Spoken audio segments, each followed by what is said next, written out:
So yeah, when they redraw these districts, okay,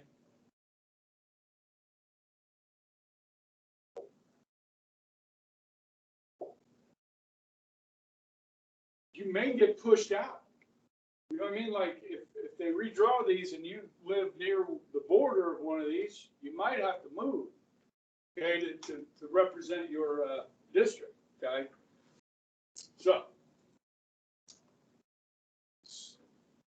one of the things is how long do you have to live in that district or state?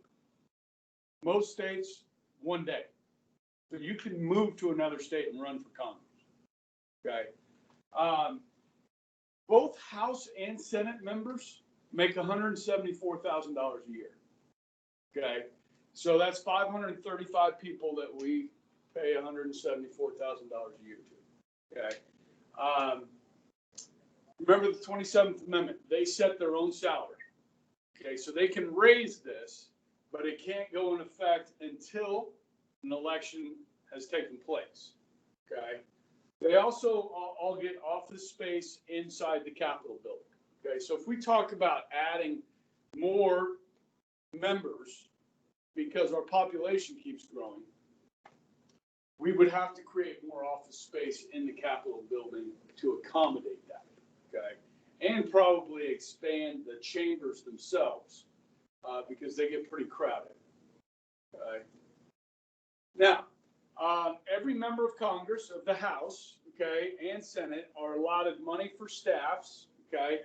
You have political staff, which are people that, you know, help you get elected, help you get reelected, help you campaign, all that stuff. But then you also have staff that just helps with clerical work and stuff like that, okay? You also have a budget to travel and maintain offices back home. And one of the best perks of being in Congress is, and as a teacher, is free office supplies. Okay. If I ever need any office supplies, I just go down and tell Debbie, I need some black pens, I need staples, I need a stapler, scissors, tape, whatever. It's all free. Okay. Now, travel here is important because, you know, they work in Washington, D.C., but they represent us back here in the States. And so, especially those people that represent, you know, states on the West Coast, and that's a long flight, you know, from DC to California or Oregon or Washington State. So you got to, we provide that budget for them to go back and represent their people, okay, and communicate with their constituents, okay. Another perk of being in Congress is what's called the franking privilege. Now, this allows them to send mail through the post office for free to their constituents. So if Ron Estes, who represents in the 4th District, he wants to send a mailer out to all the people in the 4th District, he can do that. Now, he can't send campaign materials, but what he can do is send, okay, this is what I voted on while I've been in Washington. That can benefit him in a re-election campaign, even if it's just informational material. So that is an advantage that an incumbent, somebody that's running, somebody that holds the office running for re-election is an incumbent. It gives them an advantage over a challenger because they can send all this stuff out for free. Okay. And then generous pensions, which kind of follows with government work. If you work for the government, generally they have nice pensions for you. Like if you're a public school teacher or a police officer or a firefighter, you have a pension. Okay, so that means when you retire, you still get paid. Okay, now, I don't have that here at Bishop Carroll. We don't have pensions. Okay, some companies, private companies, still have them. I mean, if you talk to like your grandparents, a lot of them, if they worked for a big company, they had a pension, okay, that they would still get paid after they retired. Most companies don't do that anymore. We switched over to 401ks, okay, where you invest, they give you some money to invest in addition to your salary, and you try and build that up while you're working so that you have some money when you retire. But it's not guaranteed, like pensions are, okay? So if you want sweet gig, go to work for the government. Okay, but then you got to deal with all the bureaucracy of government and the frustrations of government. Okay, I've sworn never. Well, my dad gave me 2 pieces of advice before he died that I really remember. He told me, don't join the Marines. Okay, he was a Marine. And don't work for the government. Okay, because the bureaucracy is,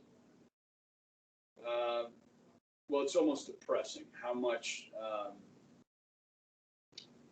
red tape and hoops you have to jump through, things that don't make sense, and stuff like that. So, life insurance, tax deductions.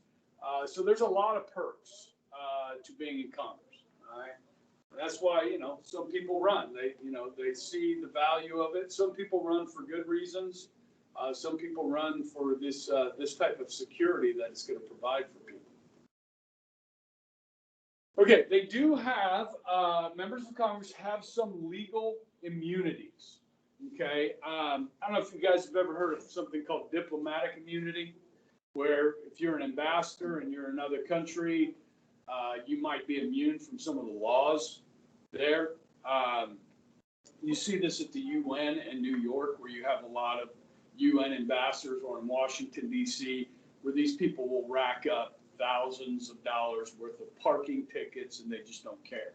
They're immune from prosecution. Okay. But anyhow, this immunity is really about what they say. Okay, because you and I can be sued for libel, which is written falsehoods about somebody else. Okay, and slander, which is like spoken words about somebody else. So guys, what you post on Facebook or Instagram about another human being, you can be sued for that. Okay, if you're tearing down somebody's character. Okay, members of Congress can't be sued for anything they say while performing their congressional duties. And this is what allows a lot of them to be just bold-faced liars. We have a lot in Congress that are bold-faced liars. Okay, and it angers me, but you can't sue them because you can't limit their speech. They need to be able to say what they think is right. Okay, and so they can't be sued. So they can disparage another person's character. They can have libel. They can have slander. Okay, and you've seen a lot of it. I mean, some of the stuff that was said by members of Congress about President Trump and this whole Russian collusion thing, where they said, I go to this guy, Adam Schiff, who is, goes on television and says he has beyond the reasonable doubt that the president colluded with the Russians to get elected, and it's all BS. Okay, he's just making it up. Okay, and the guy gets reelected. Okay, because his constituents don't care. All right. So anyhow, they can say what they want. Now, another thing, they can't be arrested while they're in Congress. Okay, or on their way to and from a meeting of Congress, unless it's a serious crime. Okay, and this is smart, I think. There's been some very controversial votes over time in our Congress, and I want to take you back to a day of segregation in the South. Okay, of Jim Crow laws and civil rights. So let's say you're a member of Congress from a state like Mississippi, all right? And the people of Mississippi overwhelmingly want to keep segregation. They want to keep Jim Crow laws.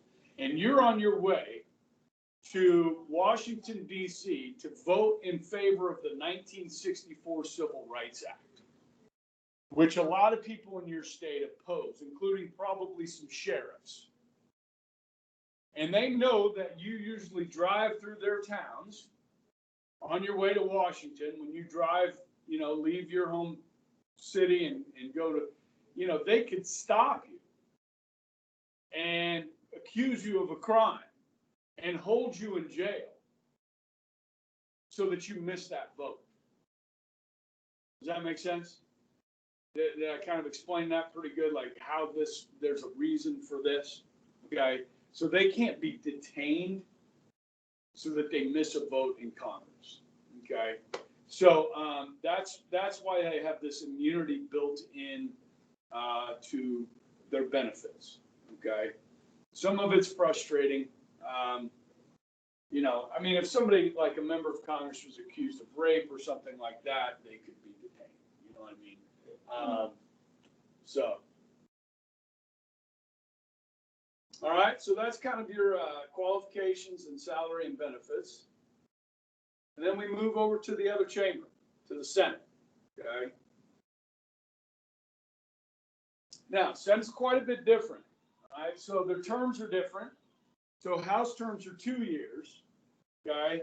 And the Senate tends to attract older and more experienced people that serve longer terms. Okay. Now, the first, because we had 13 states, had 26 members in the Senate. And as we add the states, we add 2 senators for each state.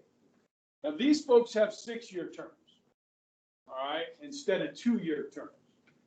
All right. And so, but they do hold senatorial elections every 2 years. So it's a rotating system. So when you have 100 senators, in 2020, the 33 members of the Senate that were up for re-election, Senate seats that were up for election. 2022, you'll have 33 more. In 2024, you'll have 34. You're guaranteed to have at least 66 members of the Senate that have at least 2 years of experience at any given time. So the body is kind of contiguous in the fact that these people they work together, they know each other for a longer period of time, and they have more experience because they've been there longer. Okay. So this rotating system, 1/3 up. Okay. Now, what's interesting politically is in some years of these 33, 20 of them might be Democrats and 13 of them might be Republicans, or vice versa. Okay. So some of these years, there's opportunities for the party that's in the minority to try and take back the majority, especially when the other party has more elections that year, if that makes sense. Okay. Again, guys, with the Senate, we're down to Georgia. Okay. Republicans have 49 seats. Actually, the Republicans have 50 seats as we speak. Okay. They need 51 to have a majority. So those 2 Senate seats in Georgia, December 7th is the date on that. Okay. Okay, now this is interesting. So if a senator dies in office,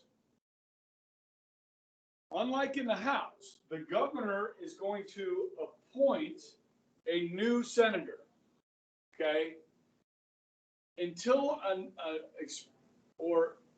they have a special election or until the term expires. Now, in most states, and all states are different, but the vast majority, the governor is going to appoint a new senator for the remainder of that term. So if a senator dies in their first year of office, the governor of that state gets to pick the replacement. Now, this is interesting when you get let's say you have a Republican governor and a Democratic senator dies. That's like a free seat for the Republican. Does that make sense? He gets to pick a Republican replacement if he wants. I mean, he could pick a Democrat, but why would he do that? And he has the power to pick a Republican. You know what I mean? This happens, okay, because senators tend to be older. Okay, so they do die. Okay? Guys, this has had some very big implications in the history. In fact, had really big implications with Obamacare and how Obamacare was passed. Okay, so, and I'm going to come back to that because when we go through how a bill becomes a law, I'm going to talk about how the Affordable Care Act or Obamacare became law. Because it's very interesting, and there's a lot of lessons that we've talked about that take place in that story. Okay, so it helps reinforce the whole process. All right. This is also the setting for a famous movie. Okay. Probably the best movie on government that's ever been made by Hollywood. And I don't know if any of you guys have ever seen it. It's an old movie. It's called Mr. Smith Goes to Washington. Any of you guys heard of this? Okay. Mr. Smith, so it's a fictional story, but Mr. Smith is like a Boy Scout captain. You know, he's like a troop leader. And the senator from this state dies, and the governor has to pick a new senator. Now, this is only going to be for a few months because that senator's term is coming up. So you can kind of pick anybody. And so his kids convince him to pick Mr. Smith. He's this wonderful guy, and he goes to Washington and gets in all kinds of trouble. Okay, because he's all bright eye and bushy tail and thinks nobody has any, everybody's good and virtuous in Washington, and he gets there and he finds out people in Washington are not virtuous. Okay, and it's a great movie, and if I had time, I'd show it. I just don't have time. Okay, but I can look for it. I think the copyright's over on it, so it's probably on YouTube or easy to find. So I'll look that up and maybe give you guys an optional assignment to watch that because it's really good. Even though it's black and white, okay, it's got one of our great American actors. You guys seen the movie? It's about Christmas time, coming up to Christmas time. Christmas movie called "It's a Wonderful Life." Okay, every time a bell rings, an angel gets its wings. Riley, you haven't seen that movie? Jackson, you seen it? Riley, what's wrong with you? What's wrong with your parents? Okay, you got to see this. It's on every Christmas. Okay, It's a Wonderful Life. And Jimmy Stewart is the main character. Okay, you've seen it? Seen it? Seen it? You need to watch this movie. Okay. Now, one thing that's cool about this, and I read about this because, guys, Jimmy Stewart, this movie was produced right after World War II. Okay, Jimmy Stewart had just come back from the war. He fought in the war. Okay, as a lot of Hollywood actors did. Okay, and he was pretty scarred from the war and just emotionally. Okay, probably had post-traumatic stress, and the emotion that he was carrying with him really allowed him to sink into some of these darker moments of the movie. Okay, which is really interesting. Okay, Jimmy Stewart's a wonderful actor, and he's great in this role. Mr. Smith Goes to Washington. Okay, so this is something to keep an eye on. It happens. If a sitting senator takes a cabinet position or something like that, the governor can replace him. Okay, I'm just going to tell you a quick story about this. Okay, so in 2008, Barack Obama, okay, was a member of the United States Senate when he was running for president. When he was elected president, if you recall, I told you, you can't be in both branches of government. That's a presidential system. So he had to give up that seat in the Senate to become president. Follow me? So the governor at the time in Illinois was a guy named Rod Blagojevich. Blagojevich, a Democrat, obviously he's from Illinois. He saw an opportunity. There were lots of people that wanted that Senate seat, and he got to pick them. He saw an opportunity to sell that Senate seat to the highest bidder. The FBI got word of this, and they started wiretapping the governor. And they busted him, trying to sell the Senate seat. Rod Blagojevich was impeached and went to jail. Okay. About 6 months ago, Trump pardoned him. He let him, I mean, he had been in jail since like 2009. Okay. So he did about 10 years in prison. Blagojevich did. Okay. They ended up giving the seat to another African American because Obama was the only African American in the Senate at the time. So they ended up giving it to this guy named Burris. And when that seat came open for re-election in 2010, a Republican actually won that seat in Illinois, which is crazy because it's one of the bluest states. And a lot of had that to do with Obamacare. Okay, because there was a lot of people that were in this country that did not want Obamacare. It was, I would say it was probably about 60% of the American people said they didn't want it. Okay, and that was enough in Illinois to elect a Republican. Okay. Today, if you look at poll numbers on Obamacare, it's closer to 50-50. Okay. A lot of people benefited from it. A lot of people like the thing where you can stay on your parents' your insurance, health insurance, until you're through the age of 26. Okay, which is probably the part of Obamacare that most people like the most. Okay. All right, so I've kind of dragged on about that, but this is an interesting scenario. Okay. All right, so with the Senate, qualifications are a little bit different. Okay. So in the House, you got to be how old? 25. Okay, this is just like Sesame Street. 5, 10, 15, 20, 25, 30, 35 to be president. So 25 House, 30 Senate, 35 president. Good? Okay. So you got to be 30. You got to be a citizen for 9 years instead of 7 years. Not natural born, but just a citizen and legal resident of the state you represent. You got to live in that state. Now, you guys have all heard of Hillary Clinton. Okay. Hillary Clinton went from being the first lady of Arkansas for 8 years, living in the governor's mansion in Little Rock. Then her husband was elected the president. Okay. And then they lived in the White House for 8 years. Okay. She was living in somebody else's house for 16 years. So when they left the White House, Hillary decided to get into politics herself and run for the United States Senate. Where is Hillary from? Is she from Arkansas? No, she's from Illinois. That's where she grew up, was in Illinois. Okay. But her and Bill bought a house in New York, and she ran for the Senate in New York and won. Okay. So really, you only have to live, and the rule in New York is you must establish residency 1 day before the election to run for office in New York. Here's another one. You guys have heard of John F. Kennedy, President Kennedy. Okay, well, his brother Bobby ran for the Senate. Where are the Kennedys from? Massachusetts. Bobby Kennedy was a senator from New York. Okay, he moved to New York and ran for office there and was elected. Okay, so you can do that. All right, if there's an open seat that you think, hey, I think I can win that seat, I'm going to move there and run.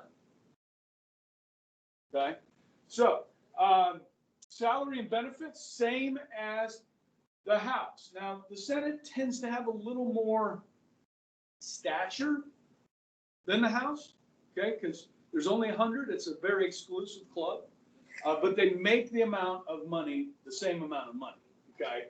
Same benefits, immunities as the House that we talked about on the previous slide, okay? Now, members of Congress. Now, this one thing I just want to mention, we don't know for sure. There's still a couple of House races that have not been determined yet. Like in Iowa, there's 2 women running against each other, one Republican, one Democrat. This is for a House seat. After the election polls came in, the Republican was ahead by 45 votes. Yeah, this is out of hundreds of thousands of votes. Okay. They did a recount. The Republican now leads by 6 votes in Iowa. Okay. Don't tell me your vote doesn't matter. Okay. So I don't know when they're going to certify that. There's also another really close election in New York where the Republican is leading by a slim margin. They haven't called those 2 races. Okay. But one thing is for sure. The demographics of Congress are changing. All right. So there will now be roughly 133 women in Congress. So that's 535 people. Okay. About 133 women in the 200. This is 117th Congress. Okay. Right now we're in the 116th. So a Congress is every 2 years. All right. So we're in the 116th now. Come January 3rd, the new Congress will be sworn in. Okay. So every 2 years, so we've had Congress for 234 years. That's how long Congress has been around. Okay. Under the new Constitution. All right. So this will have more women than we've ever had before. Okay. Now, women make up more than half of the population. So do women have representation? Proportionally, 535 members of Congress. Women are not represented in Congress as they are proportional to the population, right? They're not. Is that because men won't vote for women? Because men are a bunch of male chauvinist pigs? Wait a second, there's more women voters than men. So how could it be men's fault? The reality is, guys, women do not run for office nearly as often as men do. However, when women do run for office, they tend to do well. Okay, of the gains that the Republicans made in the House in 2020, 13 of them were Republican women. Okay, they did very well. All right, so the moral of the story is if more women run, there will be more women in office, for sure. Okay, African Americans, and I was looking at this yesterday in my honors classes. Really, in the House, about 13% of the House is African American now, which is about what the population is of African Americans in this country. So you could say, hey, I mean, this is the most diverse. This will be the most diverse Congress we've ever had. The 116th was the most diverse before that, and the 115th was the most diverse. You know, it would be. The Congress is starting to look more like the country. Okay. Of course, yes, women still have a long way to go to achieve, you know, that type of proportional representation. Okay. But Hispanic Americans, there were quite a few more elected. We even had a transgender elected out of Rhode Island, transgender person, okay, which is probably about 1% of the population if we're thinking about it. So you got one in there, all right. There are a couple other openly gay members of Congress as well, okay. Probably not proportional to the population, but there is representation there, okay. As far as religion goes, guys, again, Christianity, again, is the most dominant religion in Congress. When you look at, you break down Christianity, about 25% of Congress is Catholic. Okay. Do Catholics make up 25% of the U.S. population? I don't think quite 25%, but probably closer to 20. But with changing demographics, as we have more Hispanics, Latinos in this country, you're going to tend to have more Catholics, just by the nature of it, right? You know, Presbyterians, Methodists, Baptists, Jews, like there's 13 Jews in the Senate. Okay, so they're probably overrepresented. There's 5 Mormons in the Senate, which means they're probably overrepresented. Okay, there are a couple of Muslims in the House. Okay, yeah, so you know it's somewhat diverse, and then of course I think you probably have some atheists as well. Okay, that don't claim a religion. Education-wise, guys, I would say close to not half, but probably about 2/5 are lawyers. Another third have master's degrees. You do have 17 with doctorates. You have a couple medical doctors. In fact, Roger Marshall, that's going to be representing us in the Senate, is a medical doctor. Okay. Rand Paul is a medical doctor in the Senate. What else demographically? Age. Okay. The Senate, obviously a little bit older. And then the House is younger. Most of them are married. And members of Congress, most of the members are married. I'm not sure about like Sharice David, who represents the 2nd district here. She's a Democrat. She's a lesbian. I don't know if she's married or not. I don't know. But okay, so that's just kind of like your members of Congress. All right, this what they look like. Okay.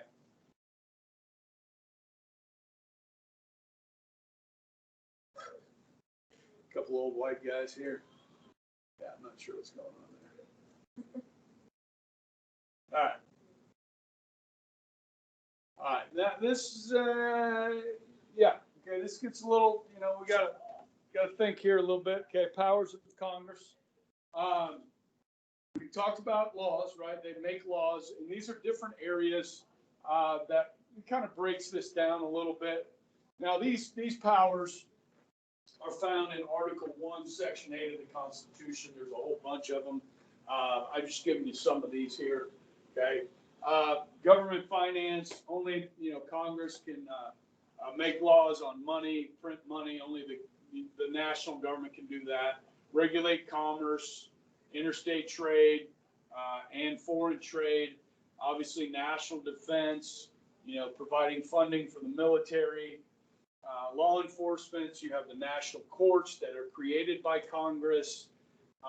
National sovereignty, they can govern D.C. if necessary and go about adding new states. Remember the Enabling Act and the Act of Admission on the last test. Okay, you got those right. All right. So with this, just let me talk to this a little bit, governing D.C. So the District of Columbia, have you guys been to D.C.? A couple of you been? You've been? Okay. You should go. I mean, are we doing the March for Life? Okay. It is really cool. I mean, I know it's the swamp, and we have bitter politics in this country, but the history and the monuments and all that is really neat. And you can just spend days going to different places. But this is the National Mall. You got the Lincoln Memorial here, the Washington Monument, and then this is the Capitol building. Okay, it's really up on a little bit of a hill. That's why they call it Capitol Hill. And then, of course, the Jefferson Memorial, the Smithsonian. It's really kind of cool. And you can walk. I mean, that's a long walk to go from one end to the other. We had the honor, this 3 years ago. Well, yeah, 4 years ago. It was right after Trump was elected. We were in D.C. on the 4th of July and sat in the grass on the mall and watched the fireworks show. Okay, over the Lincoln Memorial and the Washington Monument. It was pretty cool. And then saw President Trump. We went to this thing at the Kennedy Center, and it was like just a 4th of July celebration. And they had like the Dallas Baptist Choir, and they were going to do a bunch of patriotic songs and stuff. We show up. It's free tickets. We got them off the radio station. My wife heard about it and said, "Hey, we're going to be in town. We should get free tickets." So I emailed free tickets, me and my kids and my sister, and we walk into the Kennedy Center, and there's all this like heightened security, like metal detectors and all this stuff. And we're like, oh, well, that's interesting. So we get in there, and they give us a program. There's a program on our seat, and it says special guest, President of the United States. Donald J. Trump. Okay. And I'm like, what? Okay. Because, I mean, I'm 50 something, and I've never seen a president before. Never seen a president in my lifetime, so it doesn't matter who the president is. It's pretty cool to see the president. And we had great seats. I mean, we were like, there was like a section in front of us where like some of the other choir members and stuff were sitting, and band, the band. And then we were the front row. So I was like, he was like, I don't know, 100 feet, right there. It's pretty cool. And he gave a good speech and recognized a bunch of veterans. They played all the anthems of the Marine Corps, the Army, the Navy, and so forth. It was pretty neat. Okay, sorry. Story time. Okay. All right. So powers of Congress. Where do we go from here? Okay. All right. Special powers. Let's tackle a little bit of this. Okay. Now, this is where you got to really pay attention here. Okay. Some powers are held by the House, others by the Senate. Okay. Were we in class during the impeachment stuff? Or was that over? That was last year. Maybe I was in class last year. We weren't in class. That was over. Yeah, that was over. Okay, because we got to talk about it in government classes. It was happening, impeachment. Okay, and so actually, I probably need to change my notes here. Really do. Okay, who can be impeached? Congress has the power to bring federal officials to trial. Okay, so you got the president, the vice president, and federal judges can be impeached. Okay, now, guys, what does that mean? So this is done in the House. Impeachment means to formally accuse. I know that's one of your vocab words. Okay, is to impeach, is to accuse. That doesn't mean you're guilty. It just means you've been accused of a crime or several crimes. Okay. So that takes place in the House. We've had now 3 presidents impeached. Okay. Andrew Johnson, who was Lincoln's vice president, who took over after Lincoln was assassinated, William Jefferson Clinton, Bill Clinton, and now Donald J. Trump. Okay. So I need to put Trump's picture on here, I guess. Yeah, I'll have to put it down here. I'm going to add that. Okay. One of the charges that have been passed, the process moves to the Senate, and that's where they hold the trial. Okay, and it is a jury of 100 for the trial. The senators are the jury. Okay, who's the prosecutor? Well, they're going to bring House members over. Okay, members of the House are going to come over with the charges and make the case against the president. The president will have his own lawyers, okay, to defend the president. Then, or these people, the vice president could have 2. Okay. Now, who's the judge in the Senate trial? It's going to be the Chief Justice of the United States Supreme Court. Now, if the Chief Justice of the Supreme Court is being impeached, then the vice president would be the judge. Okay. If the vice president or president is on trial, then it'll be the Chief Justice of the United States Supreme Court, John Roberts, at this point. Okay. All right. So trials on impeachment take vice president is usually acting judge unless the president is on trial. If the president's on trial, it's the Chief Justice. Okay. Members of the Senate acts jury. You got to look at this. You got to have 2/3 to convict.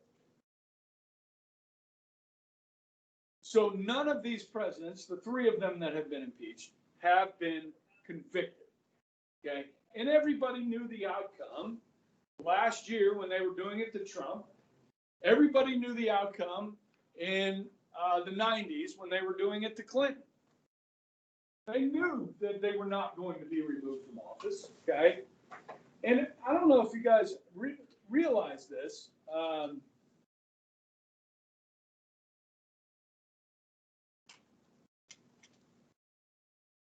But during the campaign, you never really heard Biden talk about Trump hadn't been impeached. He really didn't bring it up. You know, and I think a lot of people resent the fact that they impeached Trump and the fact that they impeached Clinton. I think there's a lot of people that resent that they wasted all this time over nothing. You know what I mean?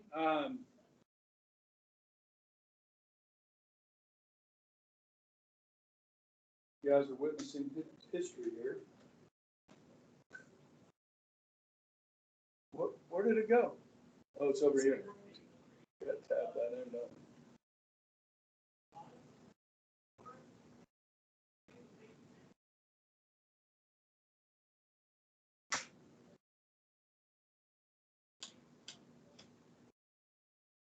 So we're gonna say 2019. Or was it 2020?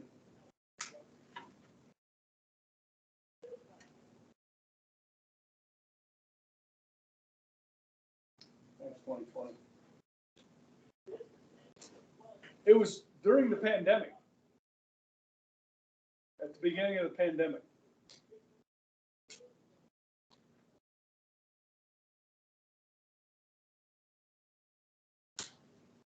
There we go. Where'd you go, mouse? Okay. So, what's next? I'm just going to check here. Okay. Senate powers, House powers. Yep, that's good stuff. Okay. Committee system. You got to go through that. Okay. Then how a bill becomes a law. What? What's the problem? Okay.